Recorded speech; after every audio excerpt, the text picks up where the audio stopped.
열린 법원, 친근한 법원, 국민과 소통하는 따뜻한 법원을 지향하는 이강원 창원지방법원장님의 인사 말씀이 있겠습니다.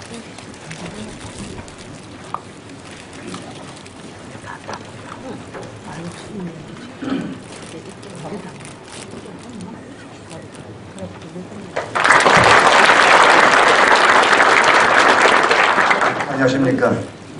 창원지방법원장입니다.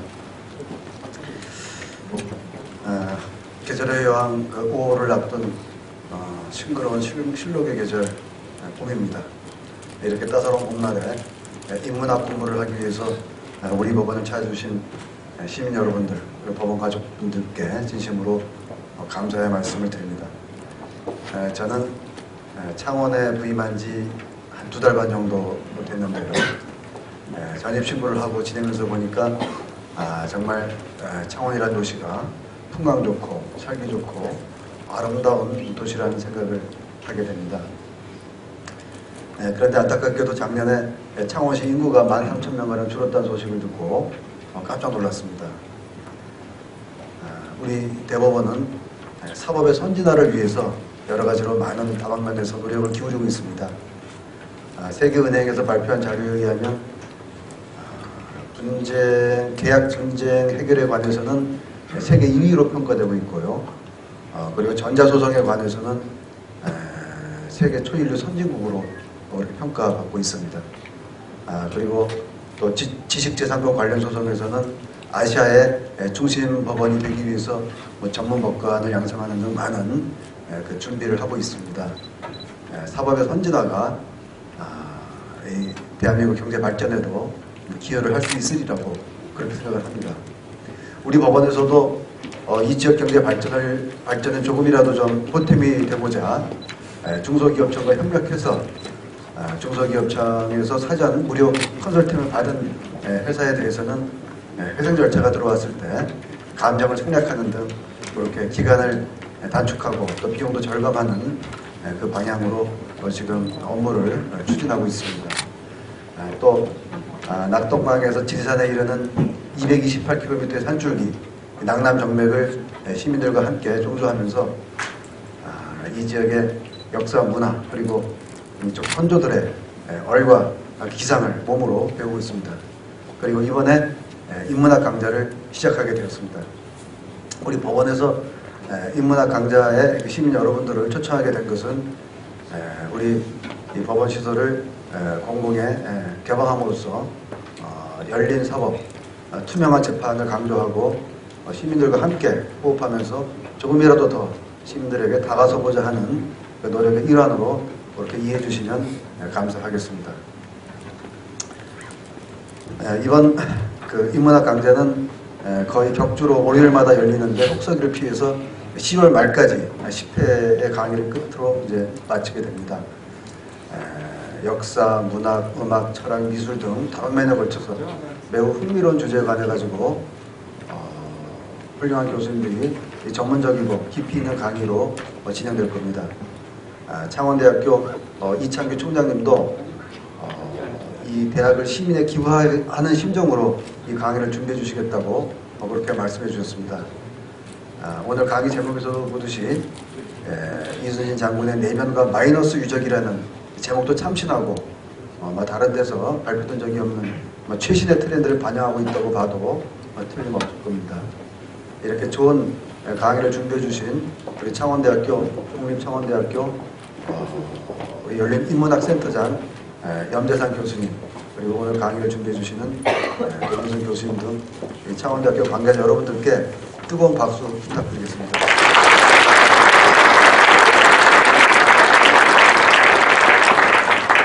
우리 법원에서는 이번 그 인문학 강좌의 캐치프레이즈로 위에 이제 보신 그 3가지 문장, 사실 2개의 문장이 더 있습니다. 소개해드리겠습니다. 먼저 당신의 영혼의 불을 밝혀라. 스파크 유어 스피릿입니다. 당신의 두뇌를 빛나게 하라. 브라이튼 유어 브레인. 또 당신의 심장을 뜨겁게 하라. 히트 유어 하트. 그 다음에 당신의 느낌을 상상하라. 이매진 유어 이미지. 당신의 삶을 살아라. Live your life. 5개 문장입니다. 이 문장을 자세히 보시면은 그 영어 문장에 앞단어 앞에 두 글자하고 뒷단어 앞에 두 글자가 같습니다. 스파크 스피리트 SP, 브라이튼 브레인 BR, 그 다음에 히트 하트 HE, 이매진 이미지 IM, 리브 라이프 LI 이렇게 재미있는 문장으로 구성되었습니다. 이 구호가 재미있다고 생각하시는 분들은 박수 한번 쳐주십시오.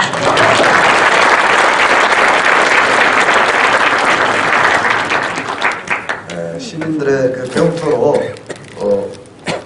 거듭난 우리 이 강의에 출석해 주신 여러분들께 진심으로 감사드리고 끝까지 이 강의를 경청해 주시고 10월 달까지 다 들어주실 것을 감히 부탁드립니다. 정말 귀중한 시간을 여기에 할애하시더라도 결코 아깝지 않을 거라는 말씀을 드리면서 부족한 저의 말을 마치겠습니다. 감사합니다.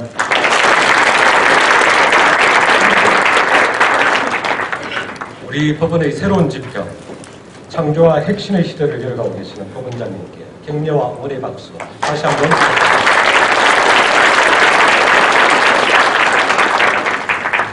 다음은 지역의 다양한 계층을 대상으로 인문학 강좌를 개설하여 큰 호응을 얻고 있는 창원대학교 열린인문학센터 염재상 센터장님의 인사 말씀이 이어지겠습니다.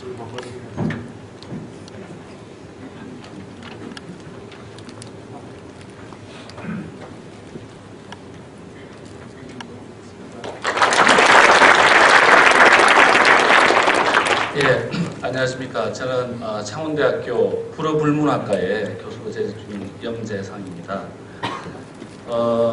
그리고 말씀하신 것처럼 지역을 인문학을 매개로 해서 지역의 대중들과 만나자. 그걸 통해서 인문학을 활성화시키고 대학이 마땅히 돌려줘야 될 학문의 사회적 한원이라고 하는 대학의 사회적 책무들을 완수해내자 하는 그런 기치로 만든 열린 인문학센터가 있습니다. 지금 현재까지는 아직 그 센터장을 맡고 있습니다. 예, 사실은 이 자리에 오늘 저희 창원대 이창규 총장님이 참 관심도 많으시고 해서 꼭 와서 인사말을 드려야겠다고 했는데 날짜가 이제 몽골에 출장이 겹쳐서 아쉽게 그렇게 됐습니다. 먼저 이 지역의 이 법원에서 이렇게 그 지역의 시민들과 또 그리고 법원의 가족들을 위해서 이렇게 의미 있는 그 인문학 강좌를 만들어준 데서 깊은 제가 경의를 드리고 싶습니다. 아울러 아주 각별한 관심을 가지고 주도적으로 이 강좌를 이끌어주신 이강원 법원장님과 또 실무의 일을 위해서 수고가 많으신 관계자 여러분들도 깊은 감사의 말씀을 드립니다. 저는 개인적으로 인문학이 단순한 지식을 습득하는 게 아니라고 생각합니다. 근데 오늘 생각하는 법정 그리고 인간을 향한 이걸 보니까 뭐 인문학의 핵심을 너무 잘 찌르고 있어서 더 이상 뭐 긴 인사가 필요 없는 것 같습니다. 인문학은 지식에 그치는 것이 아니고 그 지식을 만나고 그 지식을 통해서 자기 자신을 되돌아보고 반성해보고 또 그래서 분주한 일상에 흐트러졌던 삶의 안팎을 다시 한번 추스려보는 그런 성찰의 시간이 인문학 강의의 핵심이라고 생각합니다. 그런 강의에 가장 아주 잘 어울리시는 분이 우리 노진승 교수님이라고 생각합니다.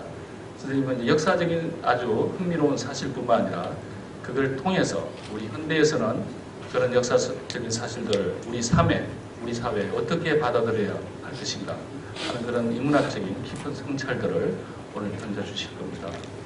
아무쪼록 이번에 정말 귀하게 마련해 주신 이 법원 시민인문학 강좌를 통해서 창원대학교와 지방법원이 함께 지역의 발전을 위해서 함께 나아갈 수 있도록 깊은 그 협조와 그 관계들을 맺어가길 바랍니다. 예, 감사합니다.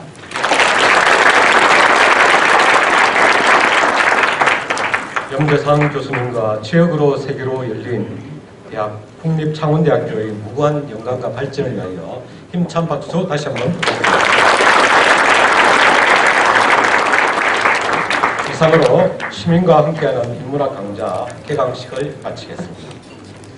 특강에 앞서 시민과 함께하는 인문학 강좌를 위해 법원장님께서 조금 전에 소개해 주신 슬로건을 3D 입체 사운드로 낭독하도록 하겠습니다.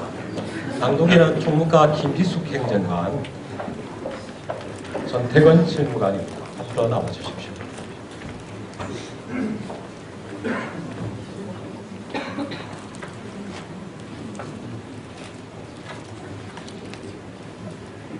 Spark your spirit, 당신의 영혼에 불을 밝혀라. brighten your brain, 당신의 두뇌를 빛나게 하라. in your heart, 당신의 심장을 뜨겁게 하라. Repeat, listen and carefully. spark your spirit, 당신의 영혼에 불을 밝혀라. brighten your brain, 당신의 두뇌를 빛나게 하라. in your heart. 당신의 심장을 뜨겁게 하라. 감사합니다.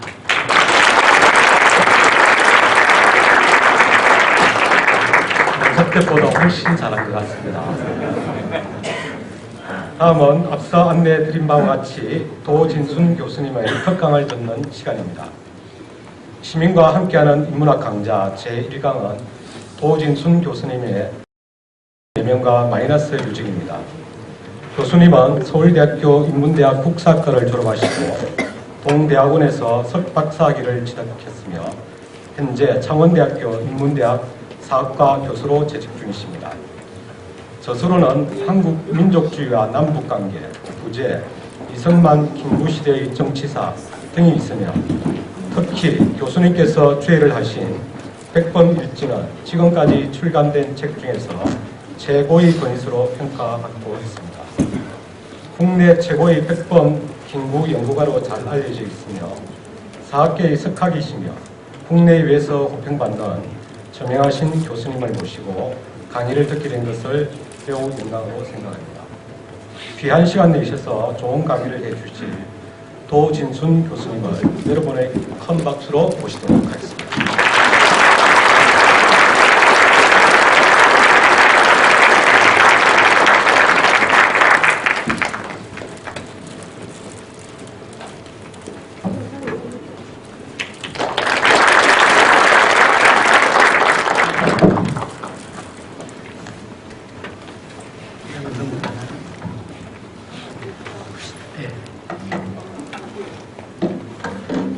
예, 저는 뭣도 모르고 이렇게 하라 해서 영문도 모르고 영문과 교수가 이라서 그런지 영문도 모르고 왔는데 와보니까 이게 굉장히 거창한 자리여서 굉장히 좀 뭐라고 합니까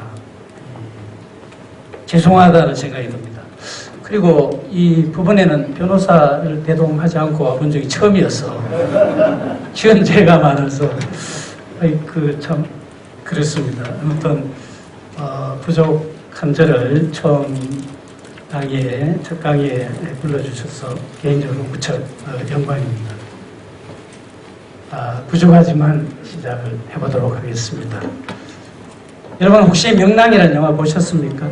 네. 그 김하민 감독입니다.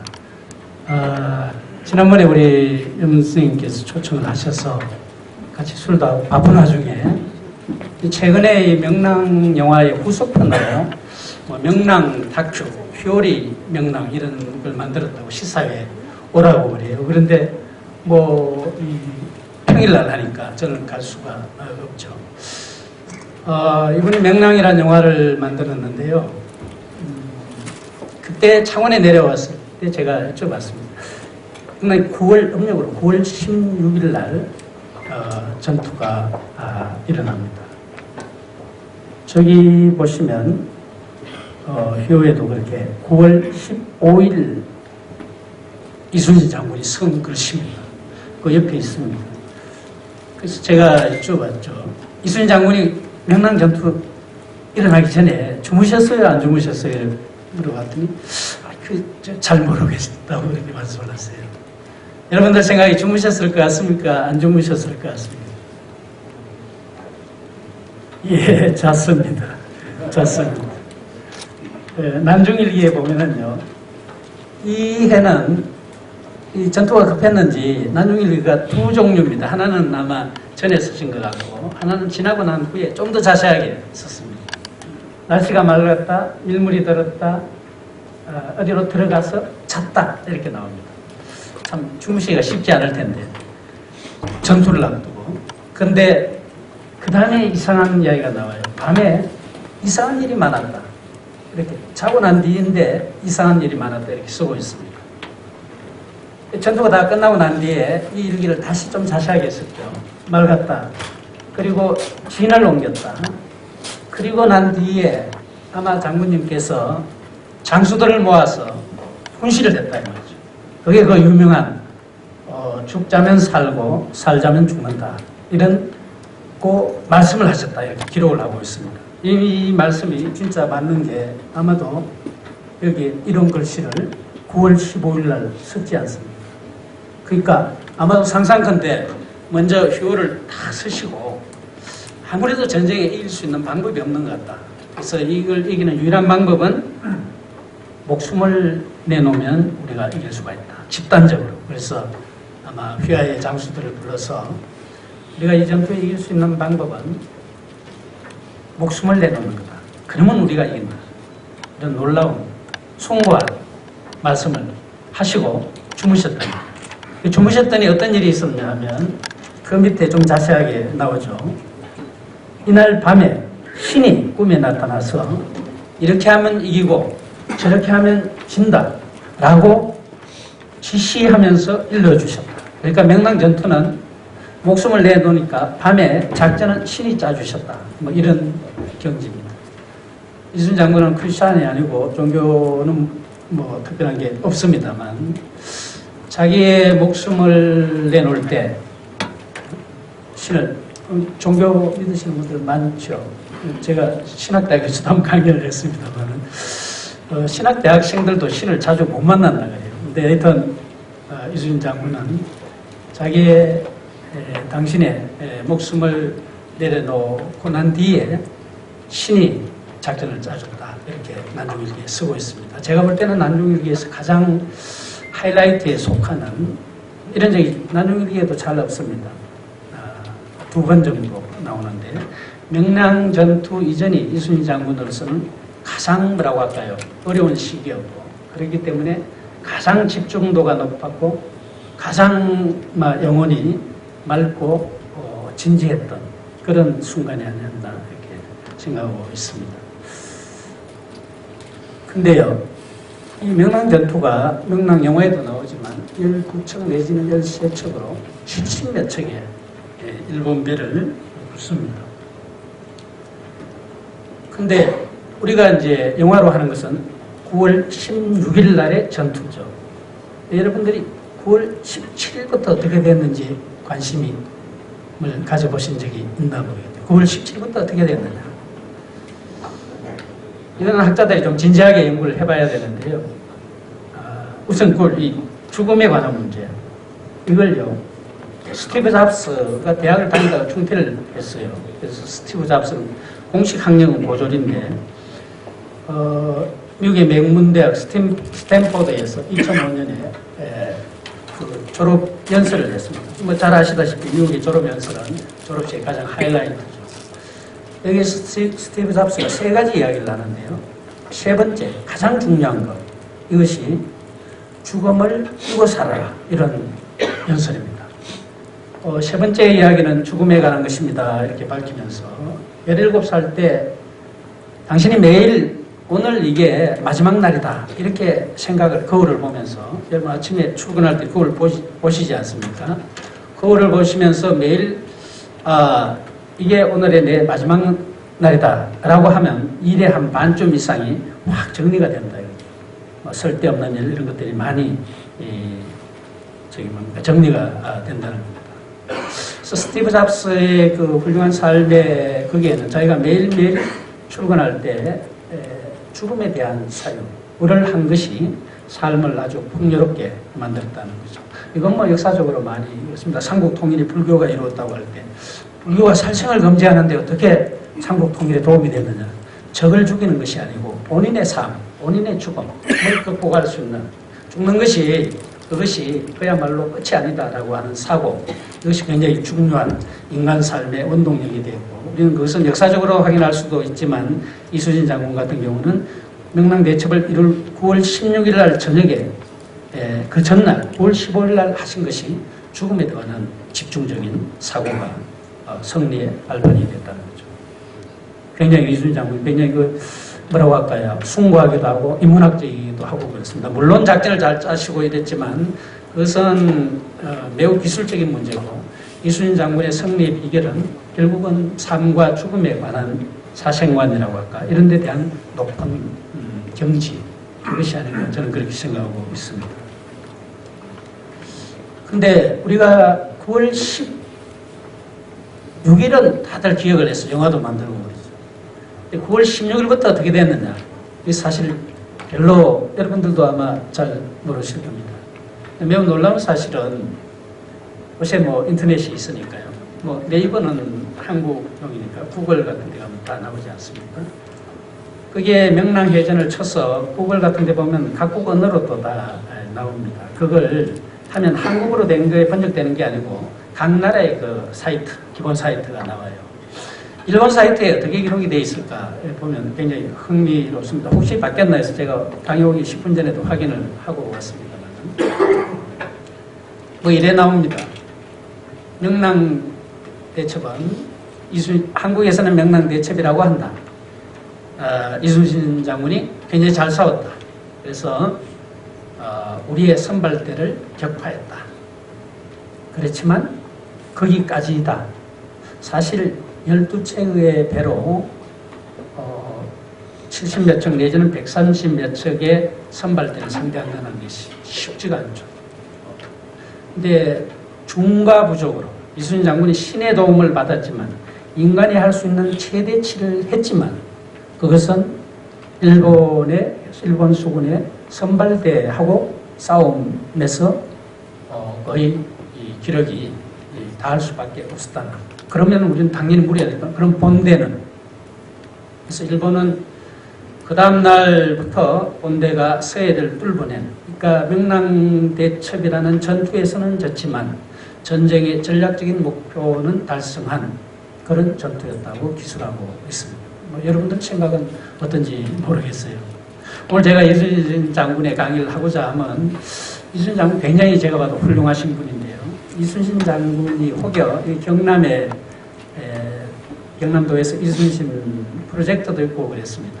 이순신 장군에 대한 추모가 기억이 임진왜란의 진실을 망각하거나 우리로 하여금 이 세상을 넓은 세상을 보는 눈을 흐리게 하거나 이렇게 할 여지가 많다 해서 이 강의를 하게 됐습니다. 이게 참 잘 안 바뀝니다. 이순신 장군의 승리의 비결은 여러 가지가 있는데 그 중에 제1조가요. 제1조가 이건 뭐 여러분들도 다 아는 겁니다. 손자병법에 나오는 그 유명한 이야기 지피지기입니다. 저걸 알고 나를 알면 전쟁에서 위험하지 않다. 이순신 장군이 그걸 철저하게 지키죠. 손주고 싸우라 해도 안 싸웁니다. 왜냐하면 적정이 분석이 안 됐다. 내지는 적정이 위험하다고 판단하기 때문에. 근데 한국의 드라마들 중에 불멸의 이순신이 이순신 장군의 내면을 잘 다루고 있습니다. 그래서 제가 그 김문시가 창원대학에 한번 와서 선생님 불멸의 이순신의 약점이 뭐라고 생각을 하십니까? 문제가 뭐라고 생각을 하십니까? 김문시도 그건 동감인가 봐요. 일본군이다. 그래요. 세상에 이순신 장군은 일본군을 정확하게 알아야 일본군을 이길 수 있다는데 여러분들이 임진왜란 내지는 이순신 장군의 추모는 우리가 일본이 당시의 무력이요 세계 최고입니다. 총위하고 총의 전쟁이거든요. 임진왜란이요. 우리나라의 임진왜란을 다룬 드라마 중에 총의 위력을 제대로 보여주는 드라마가 이제까지는 없었습니다.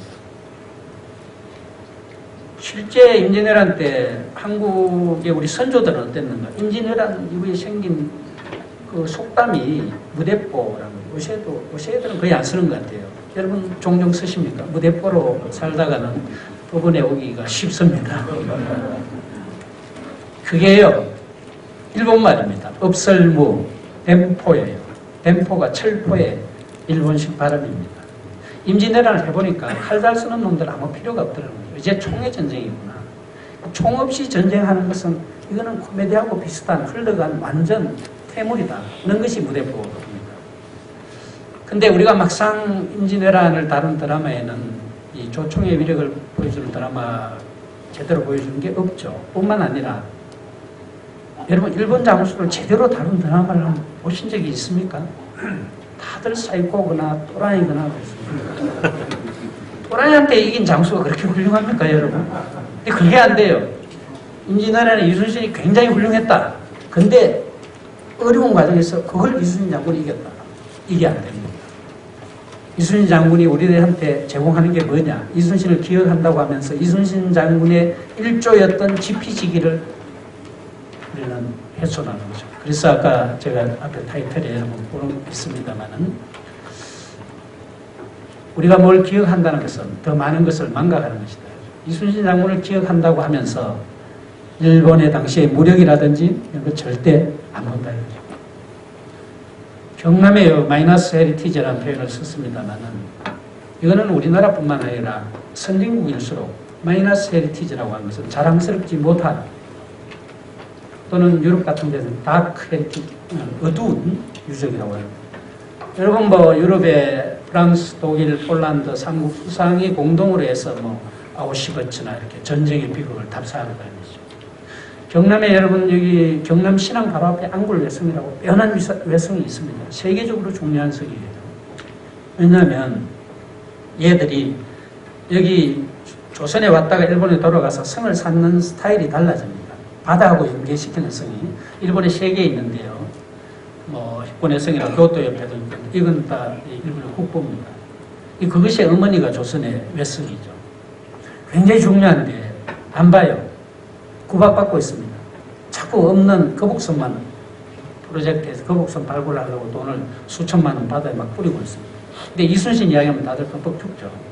제가 통영에 가서 뭐 지난달에 들었는데 통영은 터만 있으면 이순신 관계 뭘 하겠다고 하면 여야 구분 없이 국회에서 군말 없이 예산이 나온 바입니다. 굉장히 잘못된 겁니다. 여러분 이순신 장군이 누구한테 총 맞고 돌아가신 줄 아세요? 그거 보세요. 그러니까 이순신 장군은 지피지기를 하라고 했는데 이순신 장군이 그렇게 훌륭하다고 존경을 하면서 도대체 누구한테 맞았다는 걸 모르고 계시잖아요. 그 사람이 보통 사람이냐 하면 제가 또 말을 안 합니다. 보통 사람이 아니에요. 시마츠라고 어느 정도냐. 원균이 그 사람한테 죽습니다. 이순신 장군이 돌아가시는 날이 11월 19일인데요. 10월 달에 우리나라에 잘 없는데 외국인 무덤이 있어요. 그거 경남도에서 앞으로 하면 장사가 잘 될 겁니다. 왜냐하면 조명군총이라고 사천에 있습니다. 명나라군을 위령하는 그 무덤이 있어요. 꼭 가보실 만합니다. 이게 울산, 순천 이렇게 팽팽하게 대립을 하는데 그때 테러를 깬 사람이 누구냐면 바로 시마츠입니다. 거기서 조명연합군을 몰살을 시키거든요. 그러니까 이 사람은 원균 죽이지 조명연합군 그렇게 깨죠. 그리고 이순신 장군을 돌아가시게끔 하고 돌아갑니다.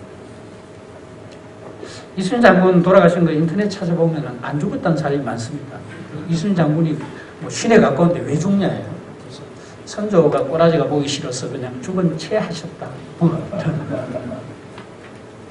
이래갖고는 안 됩니다. 그래서 오늘 이야기할 내용이 대체로 그런 내용입니다. 이 마이너스 헤리티지라 하면 여러분들 언제 법원에서 제가 좀 나이 법원에 오니까 기가 많이 죽습니다만은 쥐어째들이 다 생각나고 해서 이 정남이 동북아의 포츠머스라고 합니다. 포츠머스가 영국에도 있고 미국에도 있어요. 미국에서는 아마 뉴햄프셔인가 있고 영국에도 포츠머스가 있습니다. 포츠머스는 그 나라에서 제일 중요한 곳을 포츠머스가 합니다. 이 폴트 항구란 뜻이고요. 마우스 입항이라는 뜻이에요. 그래서 우리가 뭘 먹어야 뭐 유지가 되지 않습니까? 그것처럼 그 나라나 그 대륙이 제대로 굴러가려면 물류나 문화가 들어야 되는데 그 입과 같은 곳을 포츠머스라고 해요. 그러니까 우리 지도를 보면 아까 처음에 보셨겠습니다만은 뒤에 목소리 잘 들리십니까? 네. 이게 완전 이 동북아 해양하고 바다의 입항과 같은 곳이거든요. 그러니까 이 땅값이 안 비쌀 수가 없습니다. 땅값이 비싸다는 건 뭔가 하면 전쟁 유적이 많다는 뜻이에요.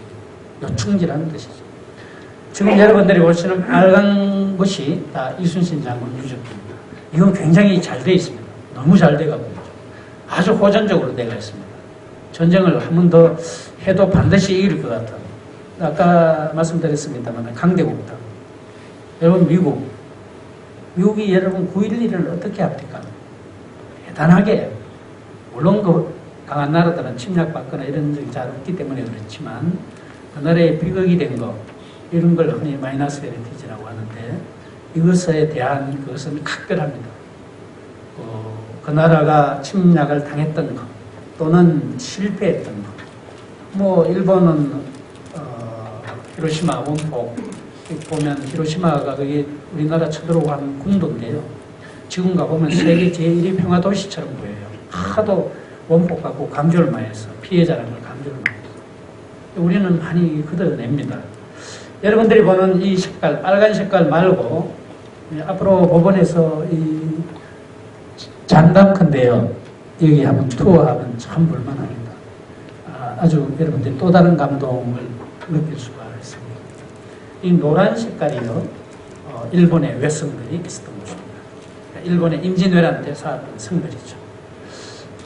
대체로 굉장히 전략적인 요충지에 있고 아주 성도 제대로 잘 남아있고 좋습니다. 지금 우리한테는 거의 울산시 말고는 찬밥 신세입니다만 여러분들이 여기를 가봐야 이순신의 가치를 또 이해할 수가 있습니다. 그리고 굉장히 놀랍게도 이 하늘색은 러일 전쟁 유적입니다. 우리가 우리나라 역사만 해서 러일 전쟁하면 남의 전쟁처럼 보이는데 청일 전쟁이 1894년 5년입니다. 러일 전쟁이 1904년 5년입니다. 10년간 동해안의 이 두 전쟁을 통틀어서 세계 사회학자들은 뭐라고 그러냐면 제1차 한국전쟁이라고 합니다. 쉽게 말하면 그 전쟁이 다 한반도를 먹기 위한 전쟁이다. 우리나라는 지금 남우전쟁처럼 취급을 해요.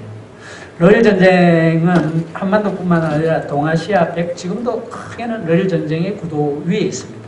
미일 영이 동맹체제가 되는 그런 체제죠. 물론 중간에 이렇게 잠깐 사이 한 5년간 서로 전쟁도 있고 했습니다만 기본적으로 아직 아시아는 러일 전쟁의 체제 시스템 위에 있습니다.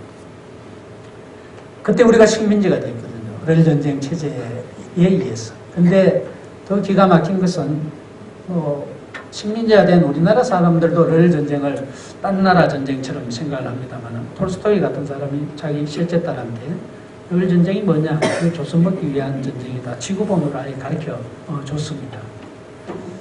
근데 이 러일 전쟁의 승리가 되는 그 훈련, 그걸 바로 우리 남해안을 조차해서 했죠.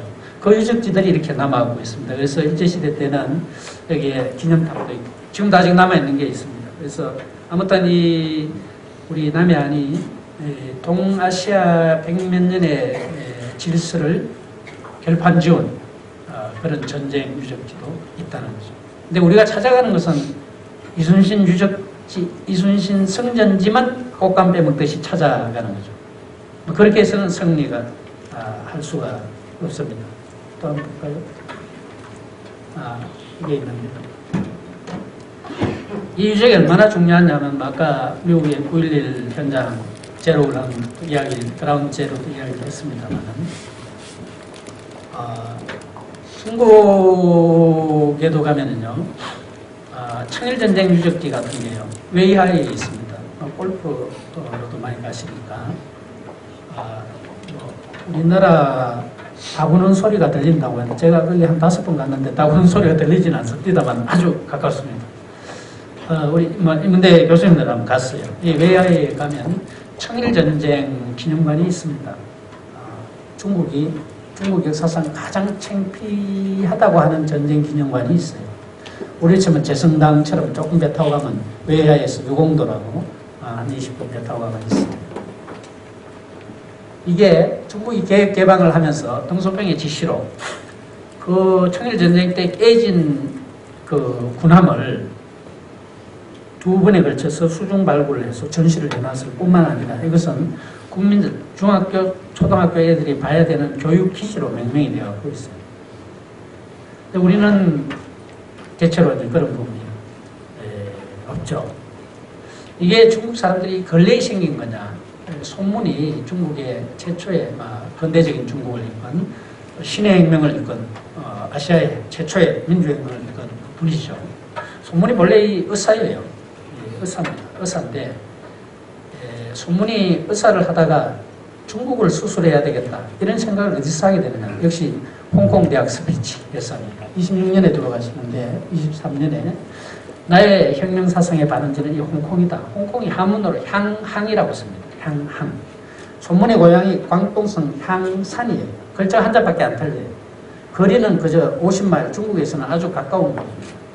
그런데 소문이 홍콩 식민지 거리에 와보니까 어쩌면 이 중국하고 다르게 예전에 중국에 똥이 둥둥 흘러다녔거든요. 청일전쟁 때 고무라, rel전쟁 때 외상이 그때 북경 대사였는데 전쟁 치면 우리가 이깁니다. 보고서 중에 이렇게 재밌는 게 나옵니다.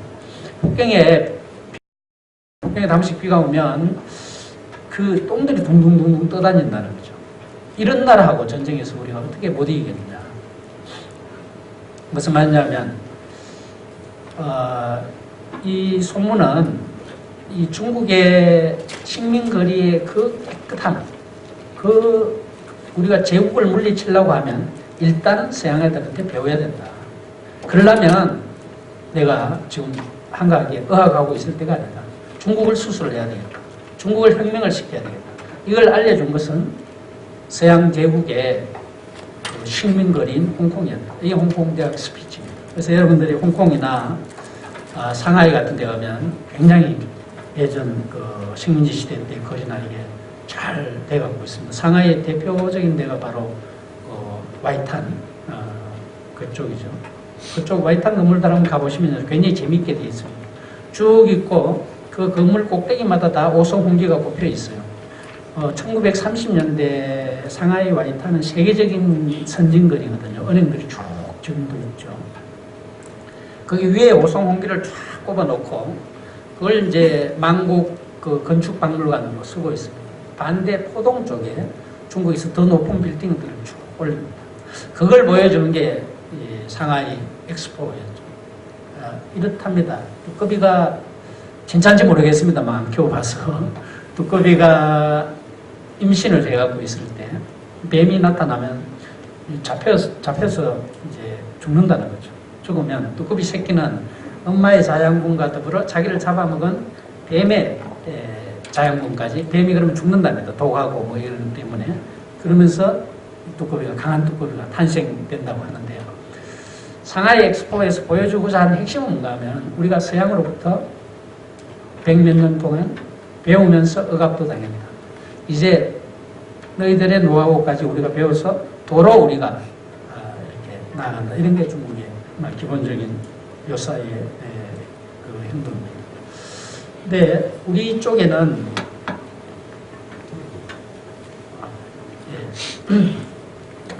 주로 이제 남해안에 이순신 프로젝트나 이런 데 핵심이 이순신 동상 지어오는데 동상이 굉장히 많습니다. 여러분 많이 보셨죠?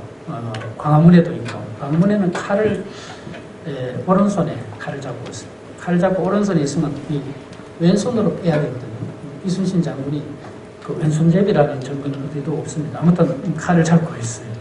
모든 이순신 동상의 일원은 바로 진해 북원 노탈에 있는 것이 52년 6.25 때 생긴 이순신 장군 동상 1호입니다.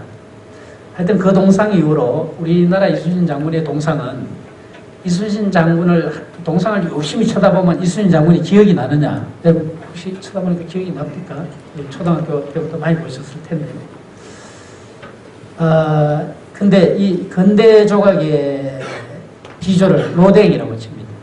로댕의 이 칼레 시민이라고 하는 게 우리나라도 뭐 삼성에서 가지고 있습니다만 이 칼레라는 도시가 침략을 당해서 뭡니까 함락될 때 영국 왕이 시민들 대표 선수를 뽑아주면 얘들 죽이고 시는 그냥 두겠다 해서 7명이 자원을 했습니다. 그 중에 한 사람은 6명만 보내도 되기 때문에 한 사람을 제비 뽑을 수가 없었는데 뭐 그날 그냥 자살을 하고 6명의 자원자들이 나왔죠. 이분들의 동상을 어떻게 할까 하다가 우선 기단이 없습니다. 맞죠? 그리고 이분들의 표정이 물론 끝까지 단호한 분도 있지만 울고 있는 사람도 있고 형제간이 뽑혔는데 동생이 너무 두려워하니까 형이 손으로 이렇게 두려워하지 말라 이런 것도 있고 상인은 아무리 생각해봐도 자기가 인생을 잘못 손해보는 것 같다. 그래서 우는 분도 있고 이렇습니다. 여러분 우리나라 3.15 동상이나 이런 데 가보시면 이 데모를 해야 될 이유를 독립운동을 해야 될 이유를 동상이 알려주고 있지 않습니다. 누구보다 미인들이고요. 영양 상태가 포동포동합니다. 그런 사람들이 왜 이렇게 독립을 요구를 할까요? 이게 말이 안 되는 거죠. 무슨 말이냐? 우리나라 기념물들의 태반은 동상을 열심히 볼수록 그 인물과 멀어집니다. 로댕은 이런 이야기를 했습니다. 나는 왜 이렇게 조각을 했느냐? 나는 로댕의 조각이 대표적인 게 생각하는 사람입니다. 우리 창원대학에도 있어요. 사람 조각은 그리스 로마 시대 때부터 있었습니다. 그 생각하는 사람이 왜 유명한가 하면 뭘 조각했기 때문에 생각을 조각했기 때문에 근육 한 올 한 올에 배기해 갖고 있는 깊은 생각의 깊이 그걸 로댕은 조각으로 보여주고 싶어요. 우연히 그래 된 게 아니고 로댕은 백오르게 글을 쓰고 있습니다. 나는 보이지 않는 것을 조각해 내고 싶다. 이순신 장군의 동상을 보면 이순신의 내면이 우리가 보느냐? 아니죠. 반대라는 거예요. 저음은 서 있고 홀로 있고 그렇습니다. 이순신 장군이 본래 어떠냐? 이러려면 난중일기를 보지 않을 수가 없는데요. 난중일기가 본래 이름은 난중일기라고 쓴 게 아닙니다. 그냥 연도만 썼는데 정조 때 괜찮으면서 그러니까 이순신 장군이 본인의 일기가 난중일기라는 제목이 될 줄 전혀 꿈에도 생각을 못 하셨어요. 아무튼 하여튼 난중일지가 되어 있는데 아까 난중일지 우리가 물론 전투의 내면을 보려면 제1차 자료가 난중일기입니다. 난중일기가 전쟁 중에 급히 쓴 거기 때문에 재미가 없습니다. 짧고. 근데 여러분들이 이제 쭉 생각을 하시면서 보면 많은 것을 발견을 할 수가 있습니다. 난중일기에 제일 많이 나오는 게 이 술과 활쏘입니다. 이순신 장군이 굉장히 예주가예요. 그래서 여러분들 이순신 장군을 생각하시려면 약주를 많이 이렇게 드시는 게 좋습니다. 우리나라는 이 문화가 잘 없는데요. 일본이나 미국 같은 데는 뭐 온갖 맥주가 다 있습니다. 조지 워싱턴 뭐 맥주도 있고 일본 같은 데도 술이 그 사람 기념술이 굉장히 많죠. 생활 가까이 오는 게 많습니다. 김은 씨가 카레 노래라고 했습니다만 이순신 장군이 진짜 절규한 건 화려했어요. 내가 예전에 문고본 상태를 침대에서 한번 헤아려 보니까 274번 나옵니다. 이분이 잘 못 쏘셨는지 아주 자주 쏘는데 스쿼트 단체 기록을 하시질 않아요. 3월달에 임진왜란 나기 전 3월달에 한 기록을 하시는데 50발 쏘아서 46발 맞췄습니다. 물론 잘 쏘신 스코어입니다만 신궁이나 뭐 이런 경기는 아니에요. 아무튼 그 이순신 장군의 난중일기를 보면 첫 번째 느끼는 당혹감이 이순신이 장군이 움직이는 종합병원이다.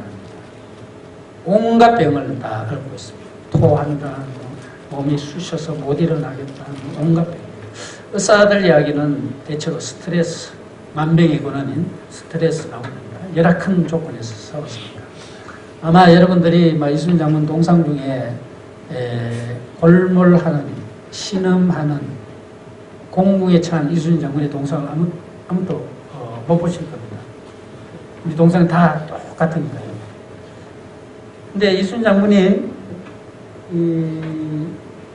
잠을 못 자는 게 많이 나옵니다. 잠을 못 자는 게 많이 나오는데 난중일기에 파도가 세서 잠을 못 잔다고도 그러시고 달빛이 고와서도 잠을 못 자시고 파도가 너무 잔잔해도 잠을 못 주무시고 잠을 못 주무시고 근데 이 불면에 굉장히 많은데 그러다가 주무시면 꿈 이야기가 또 우리나라 일기 중에서 제일 많은 남아있어요. 아마도 상황이 어려웠으니까 개꿈도 많고요.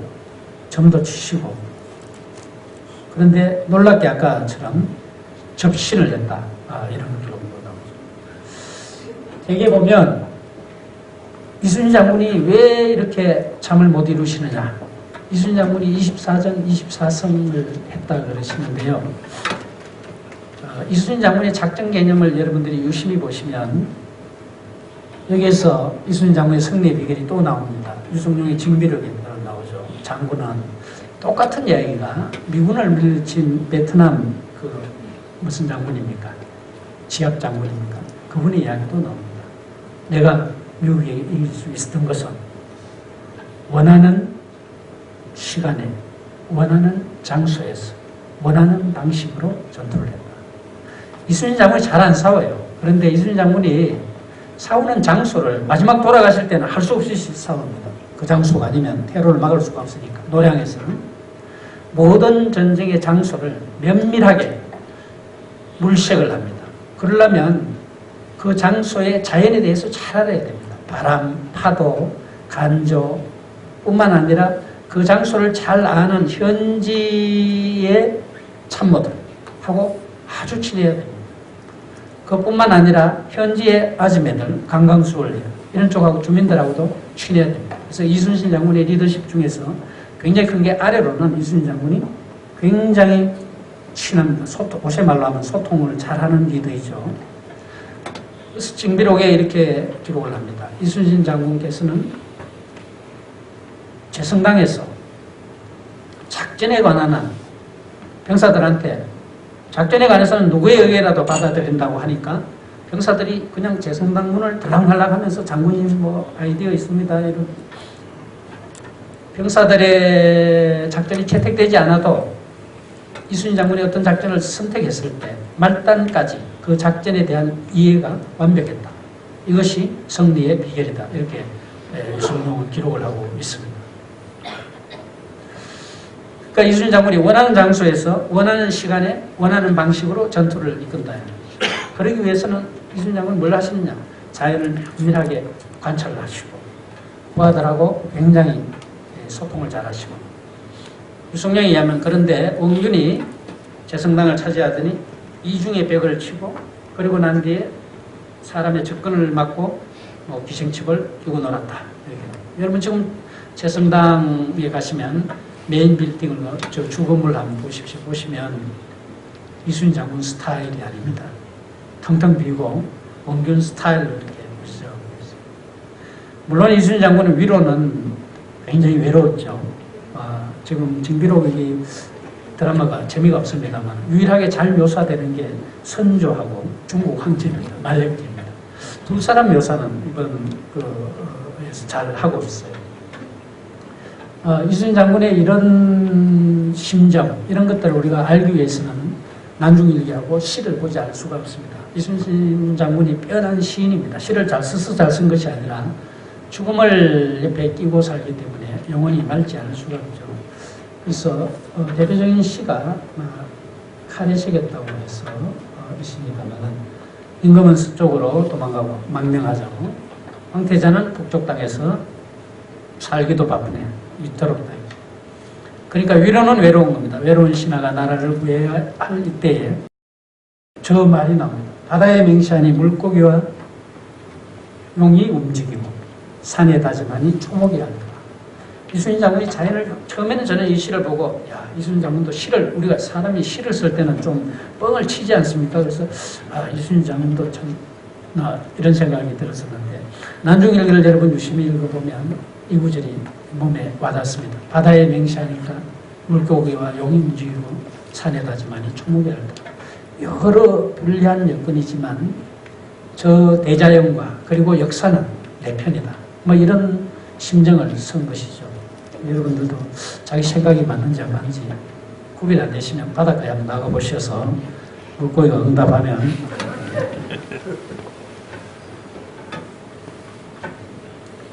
이 구절을 이순신 장군 친필입니다. 맹산초목주요 서해 어룡동. 굉장히 장대하고 좋은 구절이죠. 그래서 이 제목에 맹산서의 평화 네트워크라고 제가 처음에 써놓은 게 그겁니다. 산에 다짐하고 바다에 맹세하는 이 전쟁 승리만이 아니고요. 여러분 중국의 바닷가 따렌이라든지 중국의 땅끝이 저깁니다. 해남도 하이난 섬에 산야 사마라고 하는 곳이에요. 그 제일 땅끝에 가면 이 바다끝 공원이 있는데요. 땅끝 공원이 있어요. 거기에 가면 전부 다 맹산서예를 써놨습니다. 맹산서예는 많이 쓰는 표현입니다. 아주 좋은 표현이죠. 언제? 사랑을 다짐할 때. 엄마 아빠가 반대해도 우리 사랑은 우주적인 것이야 할 때 바다에 맹세하니 산에 다짐하니. 그래서 이 이순신 장군의 이러한 심정 같은 게 백범 김구가 난징에서 한갑 때 자기 한갑 기념으로 자신한테 써준 휴호가 바로 서해 어룡동이요 맹산충국입니다. 해방 후에 진해를 방문하고 손원일 제독한테 써준 휴호가 바로 이겁니다. 여러분 지금 진해 남원 로타리에 가면 김구의 이 시비를 볼 수가 있습니다. 이순신 장군의 정신을 우리가 제대로 이해하려고 할 때는 이순신 장군의 내면을 따라 배워야 된다. 그래서 제일 중요한 것은 적을 알고 나를 아는 것이고 아래로 잘 소통되는 것이고 시 하나 더 소개를 하죠. 재성당에 가시면 무릇 우리의 답사 같은 걸 갔을 때 주련을 읽지 못하면 사실은 그 유적이 전하는 메시지를 제대로 볼 수가 없습니다. 재성당에 가면 이게 쓰여져 갖고 있습니다. 이것도 이순신 장군 친필로 집작한 겁니다. 이 한산섬이죠. 바다에도 가을이 깊어 기러기 때 높이 진을 차렸구나. 나라 걱정으로 잠 못 이루는 이 밤 달빛이 칼끝에 기사하는 뭐 이런 대목이에요. 아마 뒤척뒤척 하실 때 칼에 바짝바짝하는 달빛을 보시고 아마 설명이십니다. 근데 또 한참 되는 이야기인데요. 참 한글비로 제일 중요한 건데 경상남도의 어린이 초등학생, 중학생들이 돈 내서 주셔온 제가 볼 때는 재성당에서 가장 중요한 비석입니다. 그런데 가서 보시면 이 못보게 이렇게 칸마이가 쳐져 있고 설명도 제대로 없습니다.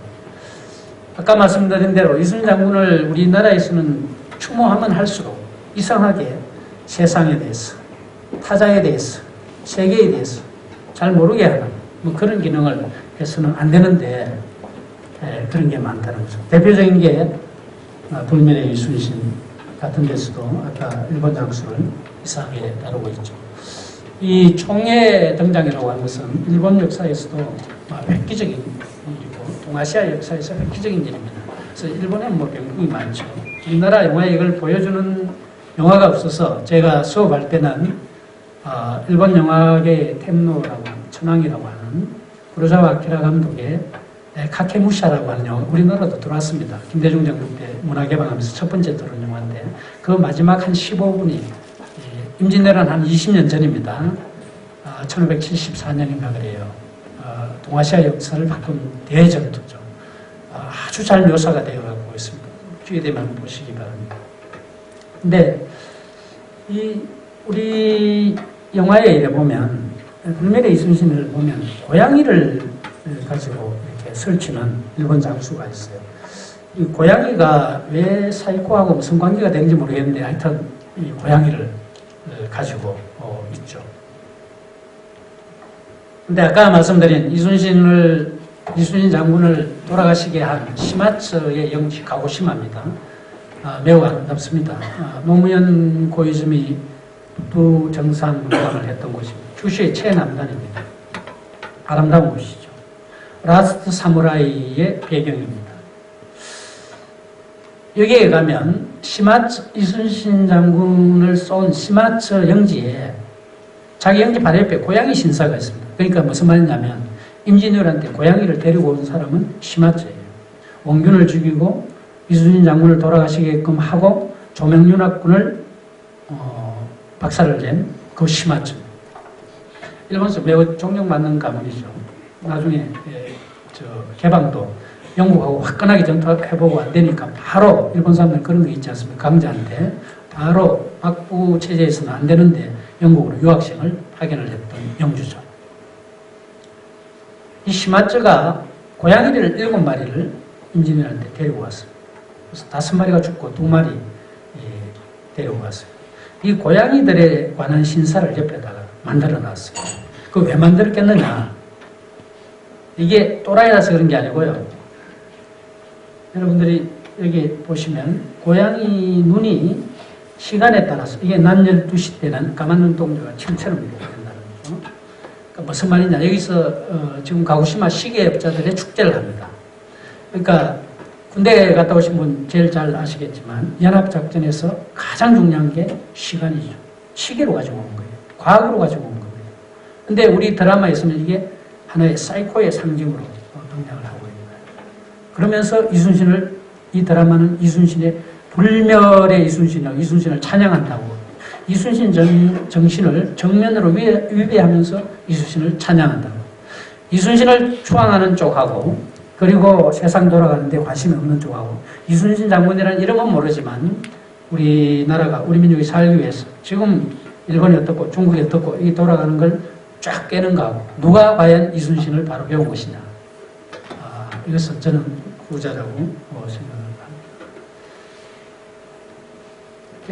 결론은 아까 말씀드렸습니다만은, 사실 역사에 대한 잘못된 기억은 홍물보다 더 무서운데, 이순신 장군의 가장 그게 지피직인데, 우리가 보통 임진왜란을 통해서 만나는 것은 지금의 징비록도 좀 그렇습니다만 정상적인 일본 장수는 어디서든지 고니시는 좀 평화를 사랑하는 쪽으로 나오고, 고니시가 여기 웅천 여성이 있었습니다. 참 가볼 만한 곳입니다.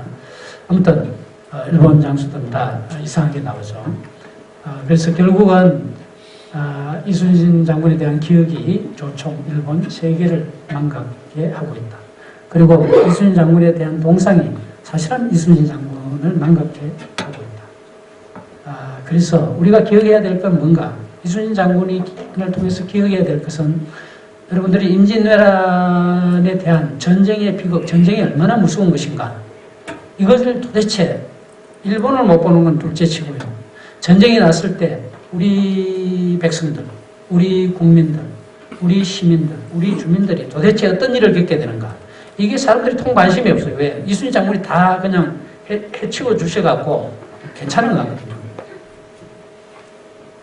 임진왜란이 우리들한테 얼마나 뼈저린 전쟁이었느냐. 전쟁 7년간입니다. 당시 인구가 500만 정도밖에 안 되는데 포로가 20만이나 돼요. 그러니까 잘생긴 나무들, 일본 곳곳에 있습니다. 희한한 나무들, 울산에서 동백, 어디에서 매화,仙台거기에도 매화가 있죠. 이 매화들이 무슨 죄가 있습니까? 철쭉, 가토게우마사가 간 철쭉은 지금 구마모토에 있는데 그게 접붙여갖고 대마도에도 있습니다. 여러분들 임진왜란 때 우리 산하가 어떤 모욕이라고 할까? 어떤 비극을 당했는가? 나라는 깨져도 산은 살아있다 하지만 많은 자연 보호물들이 일본으로 어떻게 갔는가? 여기 공원 같은 거 하나 만들어놔야 됩니다. 여기 텅텅 비어있는 외성에. 동물들, 호랑이, 조선의 호랑이가 어떻게 멸종됐느냐, 여러 가지 설이 있죠. 그 중에 아무튼 호랑이 사냥이 심했죠. 왜냐하면 도요토미 히데요시가 당시에 정력이 굉장히 중요했기 때문에 호랑이를 먹으면 세진다네요. 그래서 조선하면 또 호랑이 아닙니까? 호랑이 잡아라 해서 일본 사무라이 정신의 상징이 나중에 식민지 할 때, 여러분 지금 징비록에 등장하는 가토 교마사가 편지창으로 조선 호랑이를 때려잡았다. 이게 하나의 기본적인 구도입니다. 일제시대 때 1920년대 애들이 호랑이 사냥을 합니다.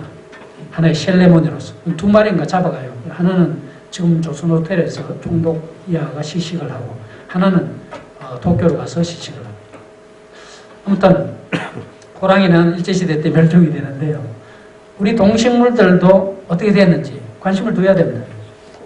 두 번째, 동식물은 그렇다고 치더라도 도대체 임진왜란 때 우리의 선조들이 무슨 일을 당했는가?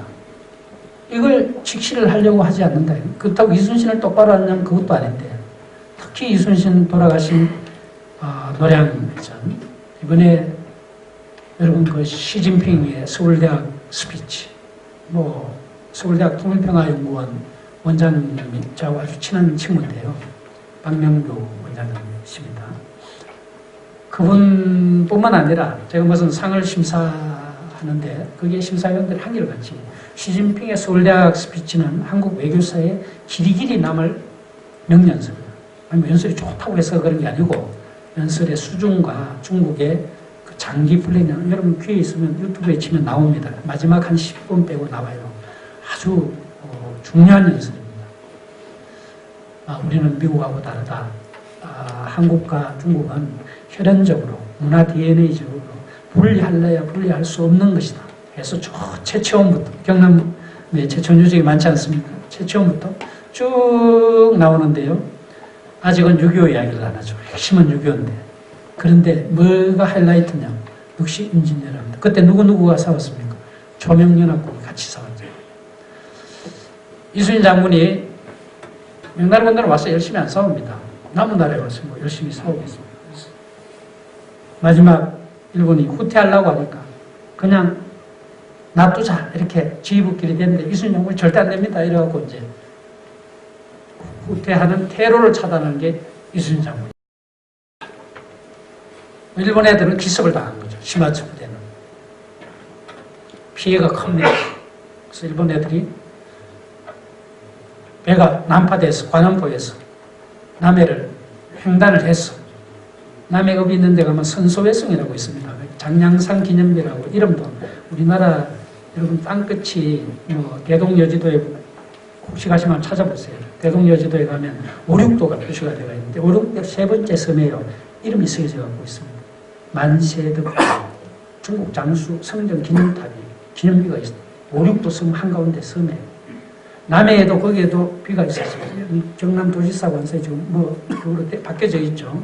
남해 옛날 지도를 한번 보시면 거기에 비가 중국 마일이라고 서해져 가고 있습니다.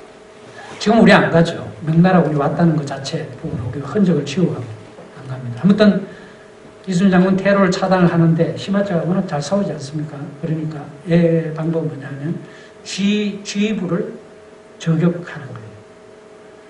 전쟁의 종합적인 피해는 일본군이 많습니다. 그런데 G라인은 우리 피해가 더 많죠. 제 총사령관이 진린입니다. 제1부 사령관이 덩자룡이에요. 제2부 사령관이 이순신 장군입니다.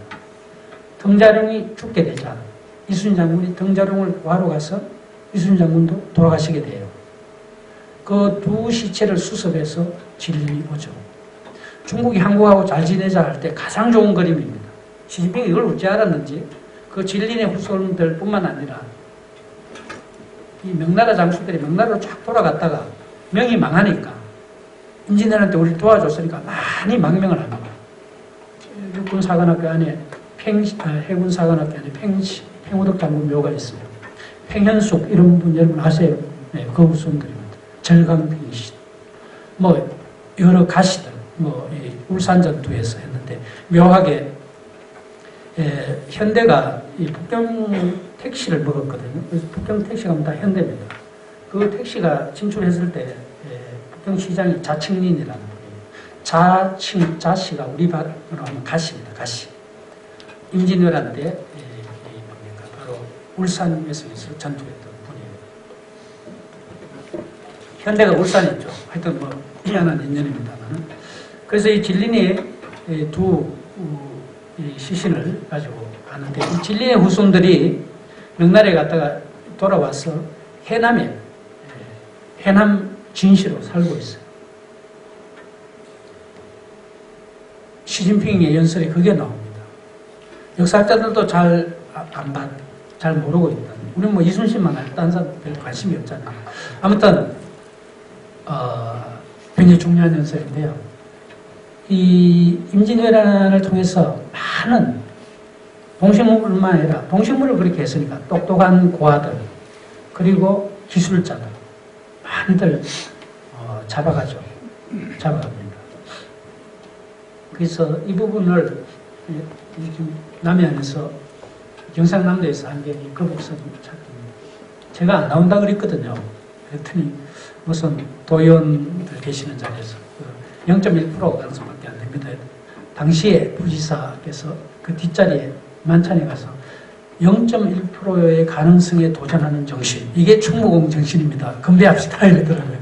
여러분 0.1%면 재산으로 어디 저기 주식 같은 데 투자하시겠습니까? 이게 세금이니까 가능한 겁니다.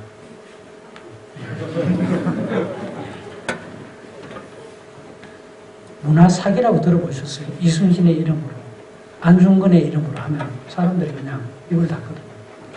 이때 특히 뭐가 안 나왔어요. 이때 남해 바다가 특별히 깨끗했는지 부수입이라도 좀 있어야 되는데 뭐 저기 백장과 청자 쪼가리 4개인가는 제가 안 나온다 그랬거든요. 그러고 깜빡해졌는데 1년 후에 두고 보세요. 뭐 1년 카운트하지도 않고 집에 가서 딱 보는데 침묵에 그 복선하면서 방송을 하더라고요. 결론은요. 안 나와서 아쉽다. 해저 5m를 팠는데 해저 20m를 파면 나올지 모르겠다. 예산이 없으니까 인터넷 모금을 하는 게 어떨까. 전화했죠. 제발 그만하라. 이순신 말고 여러분들이 임진왜란을 통해서 남해안에 아까 우리가 기억하고 주시해야 될 세계적인 유적지가 많이 있습니다. 그게 돼야 이순신 장군의 가치가 더 살아나요. 근데 우리는 자꾸 똑같은 걸 이순신 장군 성전지만 빼서 이렇게 하죠. 근데 여기에서 포로들이 무슨 일이 있었냐? 이런 이야기 다 생략하겠습니다. 여기 혹시 법률가분들 오셨으면 저 친구 변호사 친구한테 들으니까 이 구마모토하고 뭐 자매결연 구마모토에 가시면 구마모토 성도 물론 보셔야 되지만 혼묘지라고 가토기요마사가 살았을 때는 구마모토 성이 있었고 죽었을 있는 묘가 혼묘지입니다. 이 혼묘지가 일본의 이 구마모토 성이 메이지 유신을 방한 이 가토기요마사가 울산에서 식겁하고 난 뒤에 구마모토 성을 너무 잘 지어갖고 메이지 반란군들이 생겨서 쳐올라와서 구마모토 성이 포위가 됐는데 구마모토 성이 지켜줬거든요. 그래서 구마모토 성은 메이지 시대 때 여러 가지 의미에서 성지입니다. 우선 메이지 유신 자체를 가능하게 해줬다는 것. 두 번째는 가토기요마사가 조선을 쳐들어왔지 않습니까? 그러니까 조선을 식민지하고 하는데 하나의 우상을 호랑이도 때려잡고 했다는 거. 이분의 이 가토기요마사의 영혼이 있는 곳, 혼묘지가 일본 하시점의 하나의 기지거든요. 여기 조그만 박물관이 있어요. 꼭 보셔야 됩니다. 그러면 이순신 장군 친필이라고 하는데 그건 좀 자신이 없고요. 분명한 것은 사명대사, 그 몸부림치던 사명대사, 그 가토기요마사 스님을 만나서 우리가 같은 부처님을 섬기는 같은 교도 아니냐, 우리가 이걸 가지고 어떻게 평화를 하냐, 이 몸부림치던 사명대사의 친필은 여러 장 있습니다. 하동에서 끌려간 똑똑한 두보시를 7살이 절잘 읽으니까 가토기요마사가 잡아가고 왔어요. 이 여대남이 아버지하고 하동에 있는 아버지하고 주고받은 편지가 있습니다. 가토기요마사에 의해서 발탁이 돼서 이분은 참 희한하죠. 조선인 출신인데 장남으로 고향으로 돌아가지를 못하고 자기를 잡아온 가토기요마사의 영혼을 모시는 절에 추지가 됩니다. 이분의 묘, 이분이 뭐 구전으로는 하동에 왔다 갔다 하는 이야기도 있고 잠깐 그 혼묘지를 떠납니다. 조선이 잘 보이는 데다가 절을 지어놓고 그랬다고 하죠. 그리고 가토기요마사 죽자 덩달아 할복 자살한 조선인 묘도 있습니다. 여러분들 많이 생각해 볼 수 있는 당시 현실을 보고 있습니다. 여대남의 아버지한테 보낸 눈물겨운 편입니다. 도공들 여러분 뭐 아리따에 가면 2, 3평 도저죠.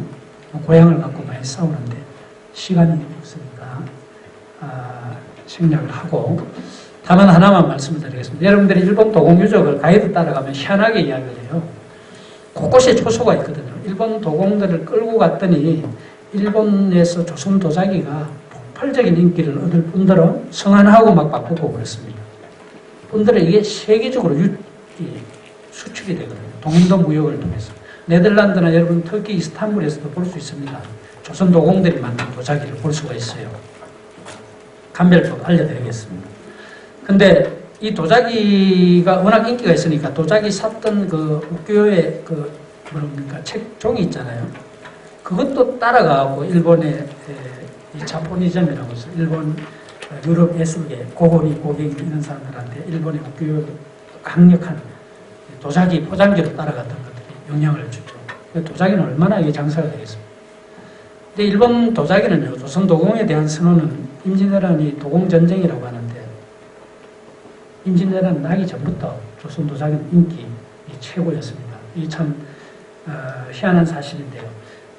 이 도요토미 히데요시 시절에 문화 대통령이 첸노 리큐라는 사람이에요. 이 사람 임진왜란 반대했습니다. 반대하고 일본 무사들을 평화롭게 말에서 내리게 해야 되는데 그게 뭐냐? 차를 마시는 겁니다.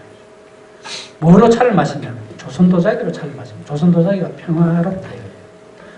여러분 그 일본 하면은 알록달록한 문화, 이거는 도요토미 히데요시는 상인 출신이니까 알록달록 화려한 거. 도요토미 히데요시는 차를 마시는데 나고야성에서, 나고야는 지금 나고야가 아니고 인천에서 바로 맞은편에 있는 큐슈 나고야 당시 종합사령부가 있던 곳입니다. 그게 금다시를 만들어 놓고 조선 도자기로 마시죠. 아무튼 이 셴노리교가 조선 도자기가 최고라고 봅니다. 그래서 임진왜란 이전부터 조선 도공들이 많이 갑니다. 도쿄에 가시면 레저 뮤지엄이라고 있는데요. 참 가볼 만한 데입니다.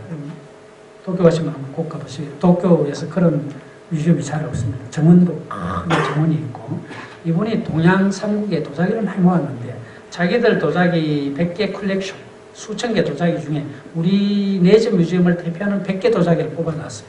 54개가 조선 도자기입니다. 네, 여러분들이 아는, 지금 얼마 전에 우리 박물관에서도 청화백자전을 했는데 말이 백자지요. 대원군이 갖고 있던 이런 거 다 수억씩 하는 거예요.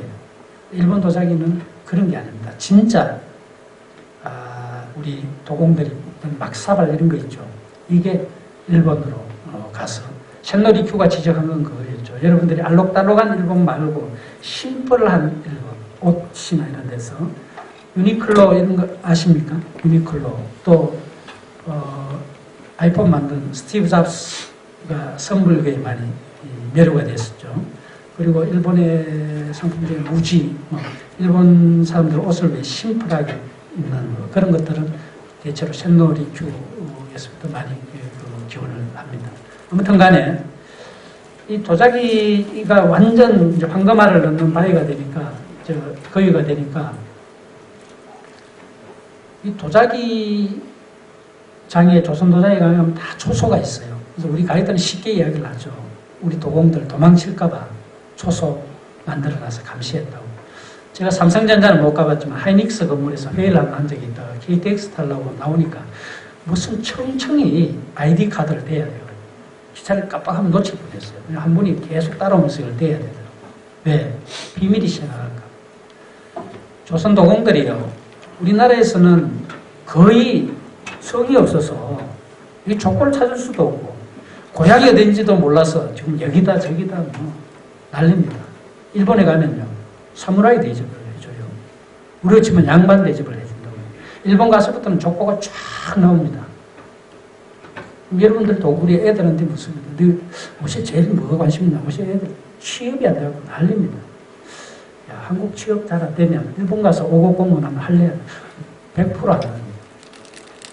우리가 도공들이 가서 감시받았다는 걸 이야기하는 것도 굉장히 중요하지만 국력이 약해서 우리의 뛰어난 기술자들이 여기서 성도 없이 천대받다가 일본에 가서 양반 대접을 받으면서 많이 그립죠. 그 그리운 게, 여러분 미국에서 상원의원 되면 한국에 안 오고 싶겠어요? 더 오고 싶겠죠. 고향을 그렸다고 해서 그쪽 사람들이 무조건 감금하고 뭐 이런 문제 아니에요. 우리가 임진왜란의 진실을 보려고 많이 노력을 해야 됩니다. 2~3편 같은 경우가 정확히 그 케이스죠.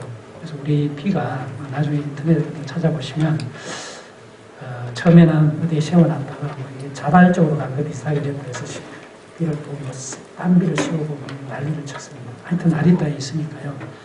일본 도공들이 전국으로 쫙 퍼지죠. 이 족보, 이 지도 어디다 하나 박물관 같은 거 만들어서, 우리나라 비슷비슷한 박물관이 얼마나 많습니까?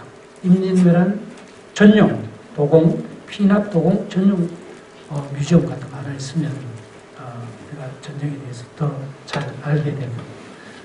이게요, 시간이 없으니까 금방 끝내겠습니다.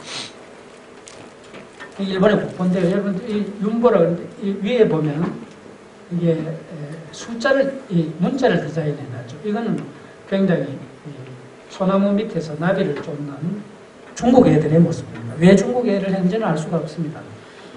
조선애를 안 했어요. 근데 이걸 만든 건 조선 도공입니다.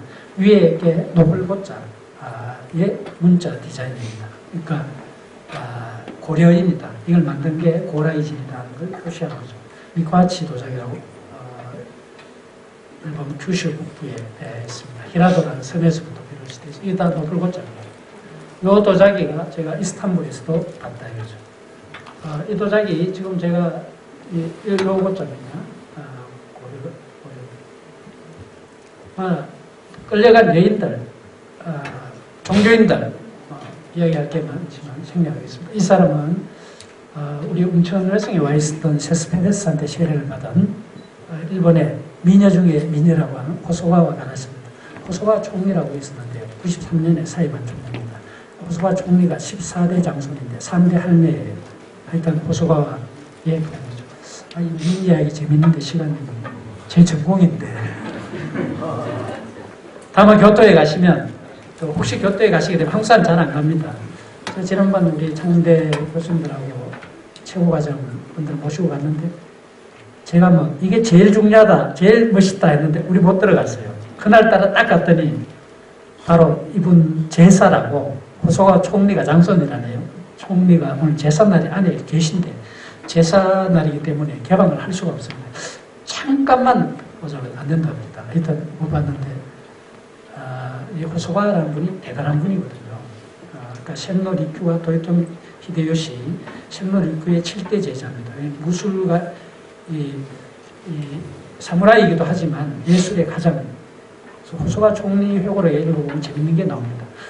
도쿄의 국립박물관 가보고 저희 깜짝 놀랐는데 왜 놀랐냐 했더니 집에서 갖고 놀던 것들이 다 유리창 안에 들어가서 국보가 되어 있더래요.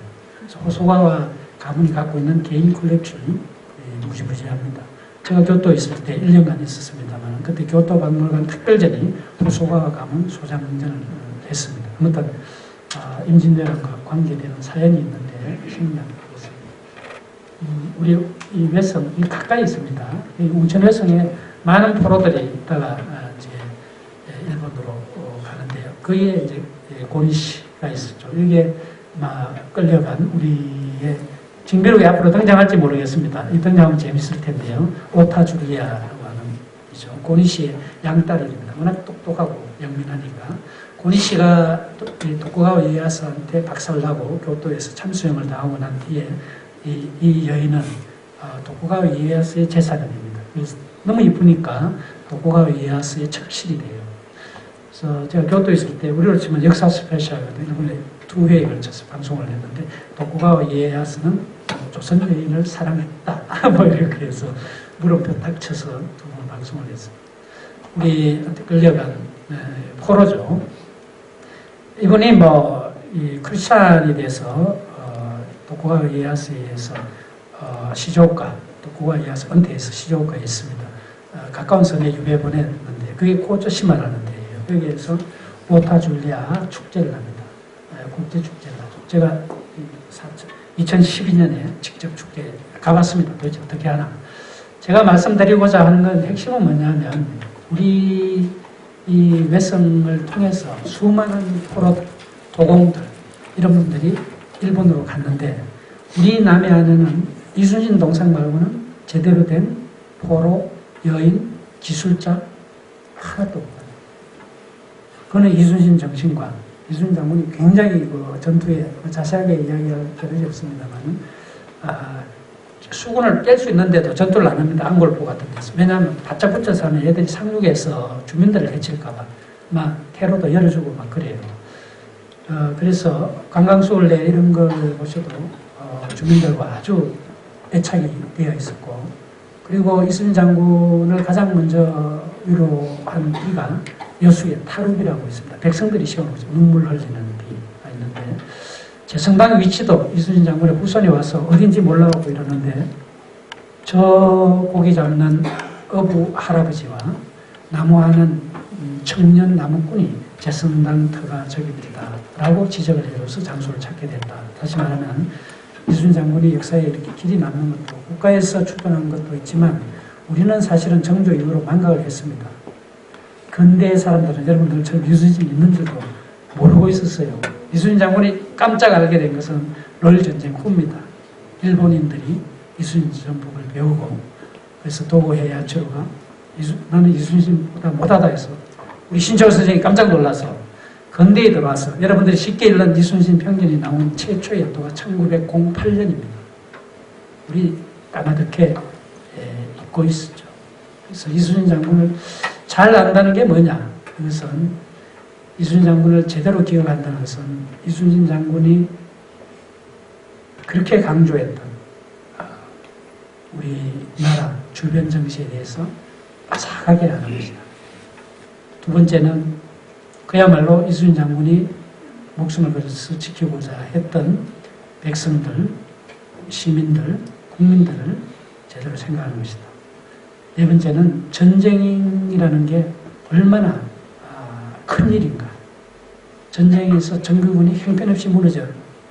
그랬을 때 우리가 뭐 순절도 같은 거 보면 아줌매들이 부산진 순절도 같은 거 굉장히 잘못된 그림이에요. 아줌매들이 막 귀하장 던지고 이런 걸 자랑스럽게 붙여놨죠.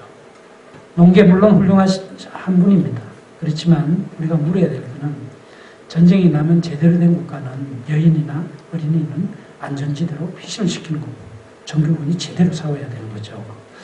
그래서 여러분들이 전쟁이 얼마나 이것이 엄청난 일인가를 알고 평화의 소중함을 아는가 이런 것이 이순신 장군을 바로 기억하는 게 아닌가.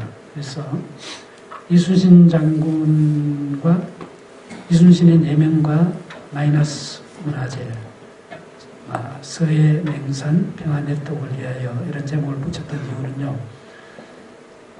이순신 장군을 아는 게 그냥 이순신 장군의 됐다 어쨌다 이런 것이 아니라 이순신의 적이 무엇이고 또 오늘날 우리 주변의 정세가 어떤가 그리고 이순신의 승리의 비결이 군사 전법을 넘어서서 그 정신의 세계가 무엇이었고 또 현지 주민들과 병사들과 이순신이 어떤 리더십을 가지고 있었는가 전쟁이 얼마나 끔찍한가 여러분들이 성도에 가면 제갈령 사당이 있는데요. 우리처럼 이순신 장군이 24전 사성했다면 아니요 30몇 전이요 이게 아닙니다.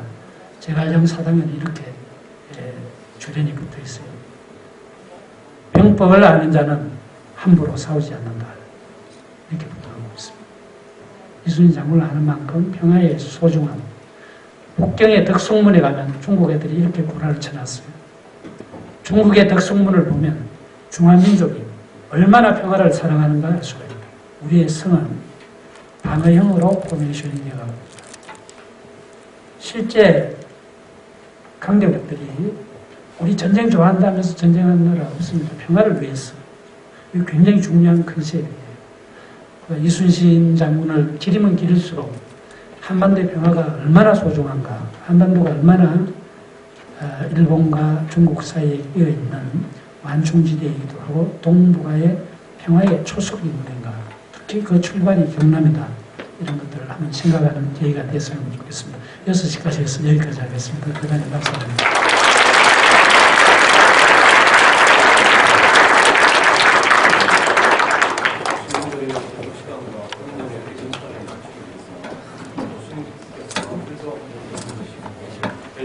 와 맹강을 해주셨습니다. 교수님께 다시 한번 뜨거운 박수. 이상으로 시민과 함께하는 인문학 강좌 제1강 고진순 교수님의 이순신의 내면과 마이너스 유적 특강을 마치겠습니다. 끝까지 함께해 주셔서 대단히 감사합니다. 다음 강좌는 오늘